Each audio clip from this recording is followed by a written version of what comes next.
ત્યારે આગળ વાત કરવી છે કામગીરી વિશે। તંત્રની કામગીરી।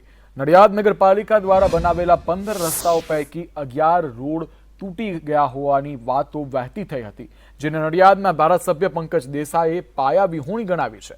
પંકજ દેસાઈએ કહ્યું છે કે એક પણ રોડ તૂટેલો નથી અને તેમાં કોઈ પણ જાતનો ભ્રષ્ટાચાર નથી થયો। ગટરના કામો દરમિયાન એકાદ રોડ તૂટેલો છે, જેનું સમારકામ કરવામાં આવશે।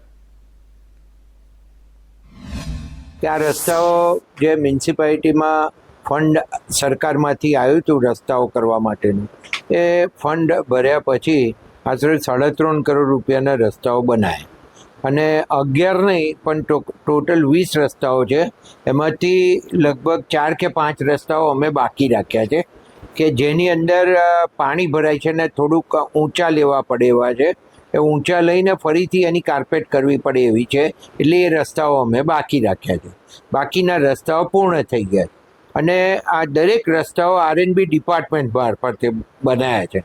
એટલે પહેલી વાત કહી દઉં કે ભ્રષ્ટાચારની વાત તો આવતી જ નથી અને એમાં પણ પેવર ને બીજું ટ્રક ને બીજા જે કંઈ સાધનો હોય બધા સરકારના ખર્ચે વાપરવાના હોય છે અને સરકારી ખર્ચે જ આ કામ થતું હોય છે અને ડિપાર્ટમેન્ટ આરએનબી ડિપાર્ટમેન્ટ પોતે બનાવતું હોય છે। એટલે બીજા કોઈ આમાં નગરપાલિકાનો ભ્રષ્ટાચાર કે એવી કોઈ બાબત આવતી નથી। બધા જ રસ્તાઓ જે છે એ નગરપાલિકાની ગ્રાન્ટ છે અને નગરપાલિકાની ગ્રાન્ટ હોવા છતાં નગરપાલિકાએ સારા કામગીરી થઈ શકે એ માટે આરએનબી ડિપાર્ટમેન્ટને આ કામ સોંપેલું છે અને આરએનબી ડિપાર્ટમેન્ટ પોતાના પ્લાન્ટ દ્વારા એ કામગીરી કરાવે છે। એટલે આરએનબી ડિપાર્ટમેન્ટ પણ કોન્ટ્રાક્ટર થ્રુ નહીં પરંતુ પોતાના ડિપાર્ટમેન્ટ વર્ક તરીકે એ કામગીરી કરાવે છે, જેથી કરીને ખૂબ જ રસ્તાઓ સારા થાય અને ખરાબ તૂટે નહીં, કોન્ટ્રાક્ટરમાં વચમાં આવે નહીં।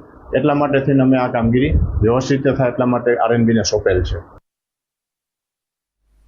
જૂનાગઢ શહેરમાં ભૂવા પડવા